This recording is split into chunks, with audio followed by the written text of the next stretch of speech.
Today we're going to take a focused look at Ragnar Blackmane, a realistic look at his abilities, and how to get the most out of him in game.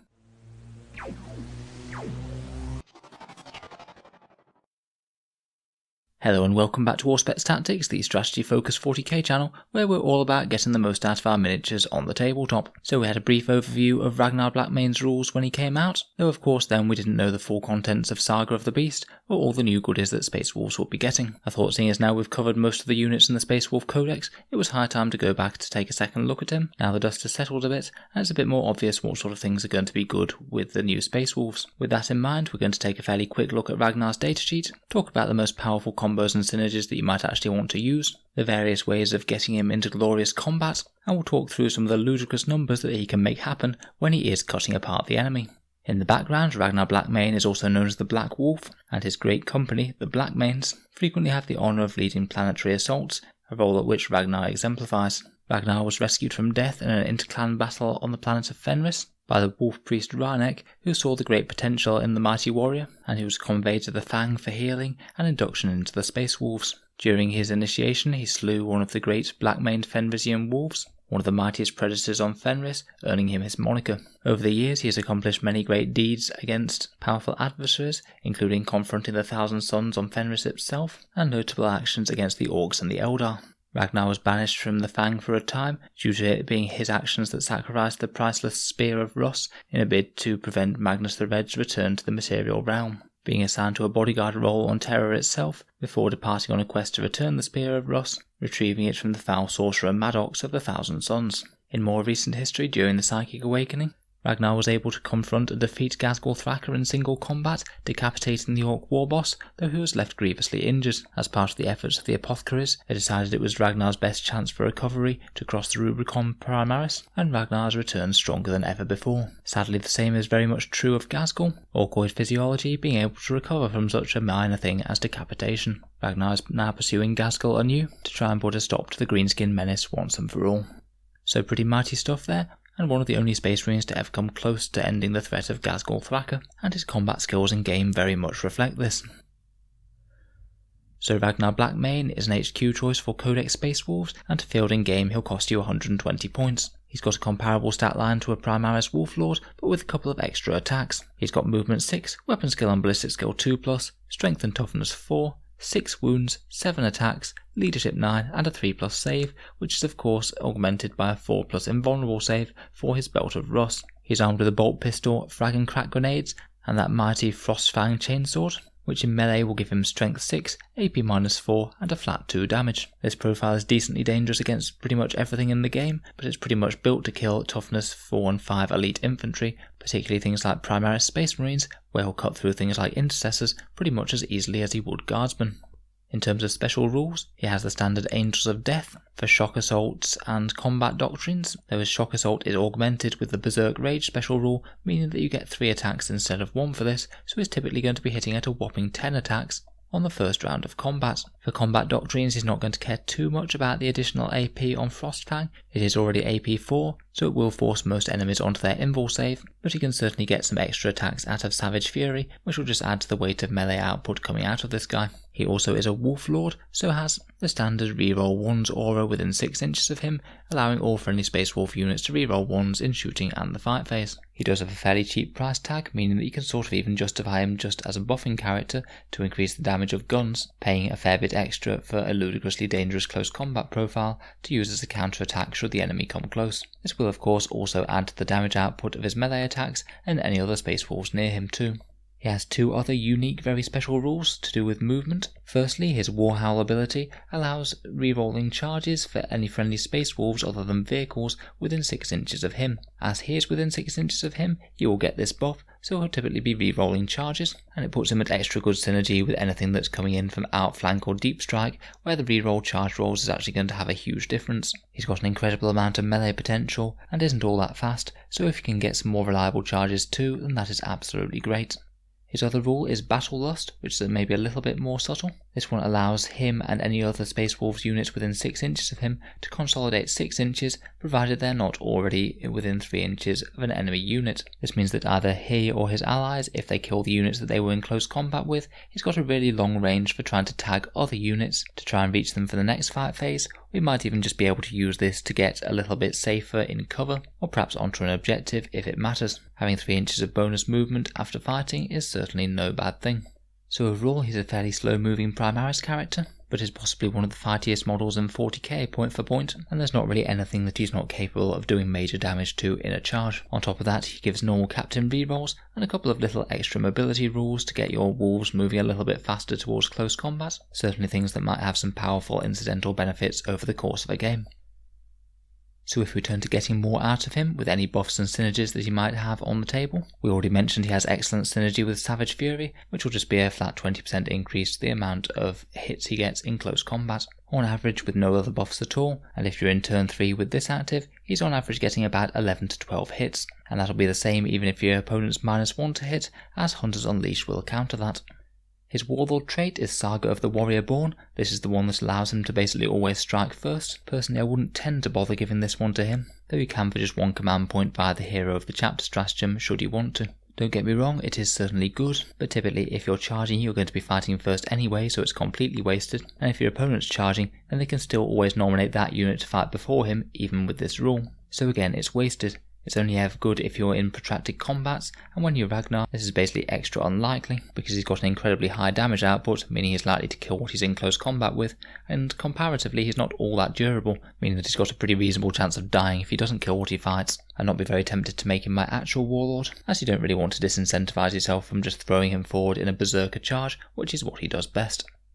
In terms of character synergy, the two that I'm most interested in are Wolf Priests. Their litanies could either give him a +2 to the charge, which is absolutely excellent if you're also re-rolling charges. If he arrives via outflank and he coordinates with a Wolf Priest already on the board, then he'll be giving himself a 7-inch re-rollable charge. Not bad. I think that the Wolf Priest unique litany, the one that gives extra damage versus vehicles and monsters, could also be crazy with Ragnar, as he's already pretty efficient against them already, and going from damage 2 to damage 3 just amps up that damage to even more insane levels. For what it's worth, they can also heal him as well, so they're really quite a good pairing and support character for him. Wolfguard Battle Leaders are also great, just for allowing that reroll 1 to wound. Ragnar pairs pretty well with the transport options that Primaris can get, particularly the Impulsor, but the Repulsor's not so bad either. I think that Ragnar can fit in incredibly well in a Space Wolves Impulsor Rush type list, having a whole bunch of Primaris Marines tooled up with Thunderhammers, gliding forward in impulsors. They can get to grips with the foe very quickly indeed, and all of those intercessor bodies and impulsor hulls will be quite good at shielding him from being the closest model and help keep him safe. Repulsors are perhaps just a little bit more pricey, but they certainly could keep him safe from things like sniper fire turn 1, and even if you just started in 1 and got out immediately at the start of the game, you haven't really lost anything and you might have gained a bit more movement. In terms of stratagems, this is where Ragnar really shines. In particular, there are 3 that are amazing on Ragnar in my opinion, just for getting more fighting benefit out of him, and those are Touch of the Wild, Seeking a Saga, and one of the abilities to allow him to fight again, either Honour the Chapter or only in death. Touch of the Wild will give him extra attacks on every roll of a 4+, and when he's rolling on 10 attacks, this stratagem alone plus his reroll will mean that he's averaging 15 or 16 attacks with that Frost Fang. So a solid 50% damage increase there, and one of the best places that you can possibly spend a command point. Seeking a Saga is a little bit more limited, as you can only use it against targets that are greater than his power level, so power level 7 or more things, but in general he's got a good chance of killing anything that's not power level 7 or more in one combat phase anyway. So you can save this for the really big stuff. Seeking a Saga is the one that gives him 4 rerolls to wound, which is just great with that strength 6 weapon. It means that he'll be wounding even Imperial Knights and things more likely than not, and against anything in toughness 7, 8 or 9. This equates to a 66% damage increase. Obviously you get even more out of both of them if you put them both on together, meaning that say you were fighting a tough vehicle of some sort, using both Touch of the Wild and Seeking a Saga in synergy increases his damage output by 2.5 times. Essentially for 2 command points you've got all the power of 2.5 Ragnars going at the same target. In terms of converting command points to damage output, you're going to get a few better returns in the entire game of 40k. And then if you wanted to go the whole hog, you can also pay the 3 command points to have him fight again, which means that for 5 command points you could essentially have all of the strength of 5 Ragnars fighting in the fight phase. Aside from these, you can also buff him with Gene-wrought Might if you want a bit of a cheaper alternative, and of course that's pretty handy if you can't use Seeking a Saga. And Transhuman Physiology is certainly worth a mention. Being a toughness 4 character with multi-wounds, he's a pretty attractive target for pinging las cannons and things at, and if they're only wounding on 4s then he's not going to go down half as quick. Finally, it's worth remembering that you can outflank him with Cunning of the Wolf, which against the right army could be a very decent way of getting him a guaranteed charge, albeit a long one. In terms of weaknesses, Ragnar's real Achilles heels are his mobility and his durability. Only moving 6 inches a turn is going to give him trouble getting to grips with the enemy, so we'll talk about the different options getting him into close combat in a second. Also, despite having a mighty 6 wounds, he is still a character, and characters are generally less durable point for point than most other units. He's very likely to be a one-hit wonder, with the enemy absolutely focusing him to death as soon as he's fought the first time, so it's certainly important to screen him or keep him safe wherever you possibly can. So in terms of actually using Ragnar in game, to my mind you've essentially got 3 different options. You can play him on foot, advancing up alongside your main battle line. You can outflank him via Cunning of the Wolf to get him up close to the enemy that way, or you can put him in a transport such as an impulsor to zoom him up the board with extra movement. If you choose to walk him, then it has the advantage that his aura buff can help any of your shooting units as he moves up. You could have some advancing gunline elements, things like aggressors that are good at shooting and close combat, or maybe hover things like repulsors or repulsor executioners alongside him to move up the board alongside him and get some of their shorter range guns in range. Naturally, he needs to be screened well behind something tough, whether that's big units of Wolfen or intercessors or something. It would just be an absolute waste if he was shot down first by conventional weaponry. If snipers, such as Space Marine Eliminators, are a threat, you're really going to have to think about hiding him out of line of sight, and maybe making some crafty use of ground floor ruins. He can still provide his aura buff through them, and he can also charge through them as well. You just really don't want him being sniped down before he kills some things in close. When you do get to the enemy, it's quite helpful that he can buff the unit's charges around. If you were running him alongside some Thunderwolves or something, then having reroll charges on them is excellent, and the same could be said for intercessors or aggressors. If you're outflanking him, then he's going to have to start towards the table edges, which might limit where he can be placed. You want to avoid any intercept type rules, such as Auspex scan, or the one that the Eldar Farseer can do. Maybe think about putting him in cover initially so he gets a better save against Overwatch, or a better save if he fails his charge and is sat there next turn. Certainly think about having other deep strike or outflanking things coming along with him, as that can use his charge buff. Deep striking Wolfguard Terminators or outflanking Wolfen come to mind, as these guys can also screen him as well. If you do have a Wolf Priest about, one that can start on the board and cast that +2 to charges litany, then this would be absolutely optimal if you could have that Wolf Priest meet both him and another big scary Space Wolf melee threat. So in theory both of them get to charge with a rerollable 7-inch charge, which is pretty likely to go off. Finally, if you're transporting him, always bear in mind that you can just use the transport as literally a 4-inch movement buff on turn 1. If you start it right up against your deployment zone's edge, then you can get out within 3 inches of it before moving, and as it's got a fairly big base, you can also add the model's base to that. Only part of him needs to be within 3 inches of the impulsor when he gets out, so you've actually gained about 4 inches additional movement, even though you haven't actually moved him in the transport whatsoever. If you are using him in impulsors, I wouldn't just throw one up the board all on its own, as it quite well could get focused and killed. I think about multiple threats going forward, whether they are just more impulsors full of intercessors with thunderhammers, or whether it's other fast moving hard hitting units such as Wolfen. If I was using him in an impulsor, I would certainly make sure that impulsor at least had a shield dome, as it is almost certainly going to be the one that's prioritised, as it's got this ludicrously fighty character in it. If you get out after the impulsor's moved, then make sure that you're as well screened as you possibly can be, as you will be vulnerable to being shot and counter-attacked, but it does mean that you could use his rerolls for the impulsor's shooting and any shooting that the intercessors can lay down. Otherwise you can just park up somewhere near the enemy and hopefully be well within range of a charge the following turn. This way at least you'll force them to actually have to chew through the impulsor before they can even start to deal with the things inside.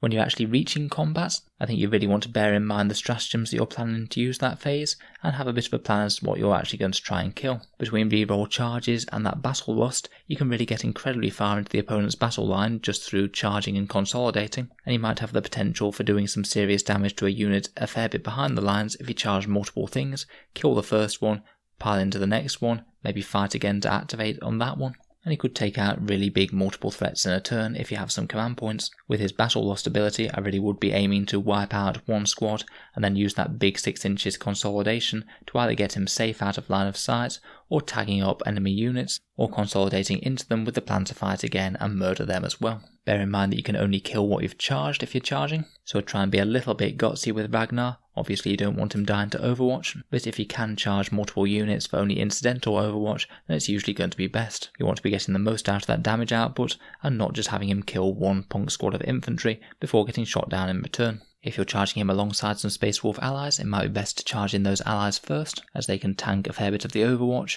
and also means that if you charge them first, then they'll be getting that reroll charges ability, as if you go in with Ragnar first, they might well be charging out of range of that buff for them. Bear in mind, sometimes it might be stronger to actually reroll a dice with a command point rather than use his innate rerolls ability. Say he needed an 8-inch charge and you roll a 6 and a 1, you're going to be more likely to make the charge if you just reroll the 1 with a command point rather than using his innate rerolls ability. So that might be more worth it, as you want to give this guy every chance to get in.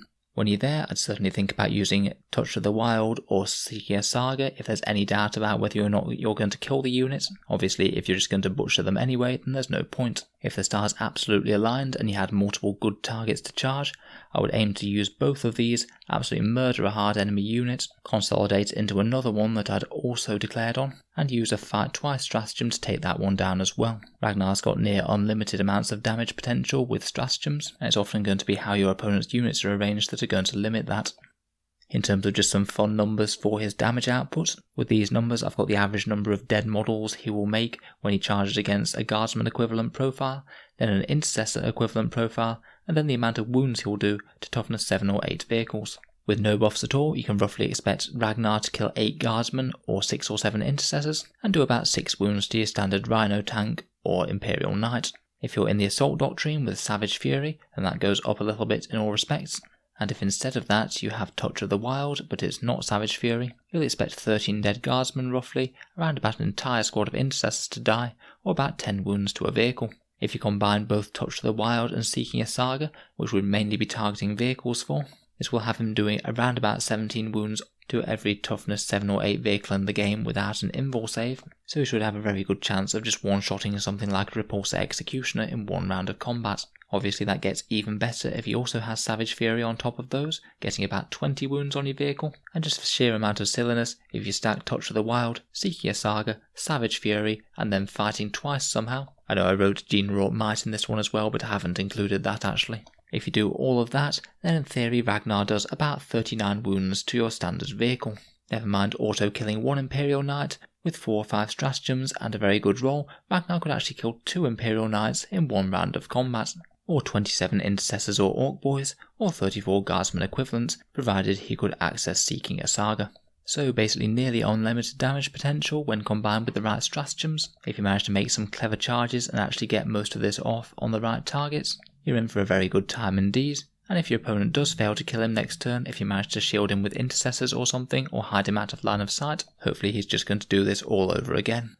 In terms of alternatives for him in game, he's certainly arguably one of the fightiest ground-based characters, though I would certainly consider things like a Wolfguard battle leader with a Thunderhammer and Storm Shield, who is a fair bit more manoeuvrable, and also pretty much just as good at killing hard targets when you apply the same stratagems, though nowhere near as strong as Ragnar at taking out hordes of infantry. Archak Rockfist is another decent shout for a slow-moving character with a lot of damage output, his advantages being the innate deep strike and also +1 attack aura for nearby Wolfguard, so he synergizes quite well with them.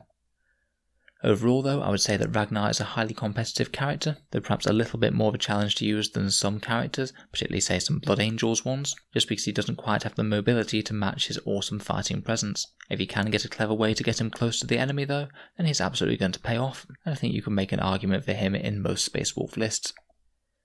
Let me know if you've got any other synergies or ideas about Ragnar down in the comments below. And also if you've got any other ideas for new Space Wolf videos.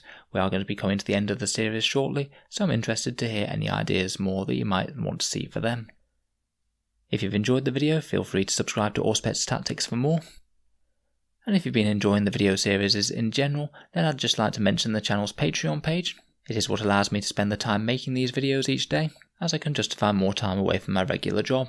As well as helping keep these videos coming, you also get to see some videos early, vote on which ones come next, and there's the occasional prize draw for Patreons, where I post out some miniatures. If any of that sounds good, or you'd just like to help support the channel, then the link is down in the video description below. In any case, a massive thank you for listening, and I'll hope to see you guys next time.